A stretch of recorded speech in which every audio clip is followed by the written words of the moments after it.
Ayan, finally, nagkaroon tayo ng isang available na Joe Light Trax 3. So, this is good for newborn up to 35 kg. Proven and tested na po namin po ito sa mga buyers po namin. Already washed and ready to use. Wala po itong faded, wala siyang discoloration. So, every time na nagkakaroon kami ng ganito, tinatry ko po, ayan, 62 kg ako, to make it sure na kaya-kaya po siya for big kids. Ayan. Okay? Hindi kayo mapapaya dahil sa mga buyers na po namin bumili po ng ganito. Okay? So, compact folding po siya. Ayan. And big wheels na po yung kanyang likuran. So, pakita natin yung details na one by one. So, ito yung kanyang canopy, extension canopy, peekaboo. Ayan. So, fold lang natin siya. Ayan. So, para siyang denim style. Denim talaga. Okay? And then, ito po yung kanyang sitting position. As you can see, malapad siya. And then, malapad din yung kanyang upuan. And then, pagka hiniga po siya, pwede nyo extend yung kanyang leg rest para mas mahaba siya. Ayan. Okay? And then, kumpleto po yung sa harness pad. Belt lock, wala po yung putol. Ayan. And then, front handle, ayan, meron siyang kasamang pad pa. Press nyo lang po dito both side. Slide up. Ayan, paglalagay, tatanggalin si baby. Okay?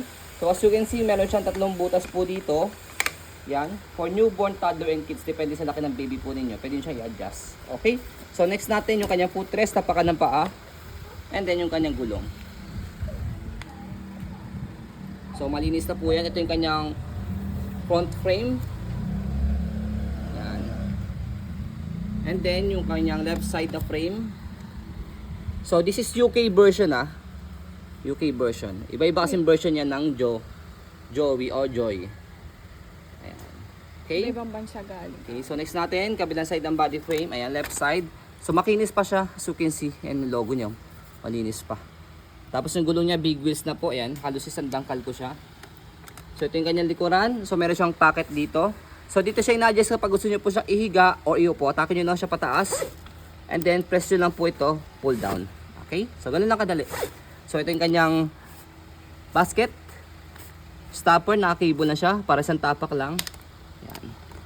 And then, yung kanyang kabilang side na gulong, pati yung kanyang wheels. Ay, yung kanyang body frame. So makapal siya. Body frame. Makinis pa siya. Ganun din sa kabila. Okay? So ang ganda nito. Jackpot ang makakuha nito dahil malinis na. Gagamitin na lang po siya. Wala pa siyang faded. Wala siyang discoloration. Wala pa siyang tear sa handle. Okay? So next natin is stroll muna natin siya to make it sure na wala siyang problem sa kanyang mechanism. Yan, okay? So sa pag-fold po sa kanya, stopper nyo muna, fold yung canopy, ayan. And then sa pinakaupuan niya, meron ditong note, hold strap. Yan. So, meron kayo ipipress na dito, push, and then pull. Tapos compress nyo lang siya, meron siyang lock dito sa gilid. So ganyan lang, can stand alone.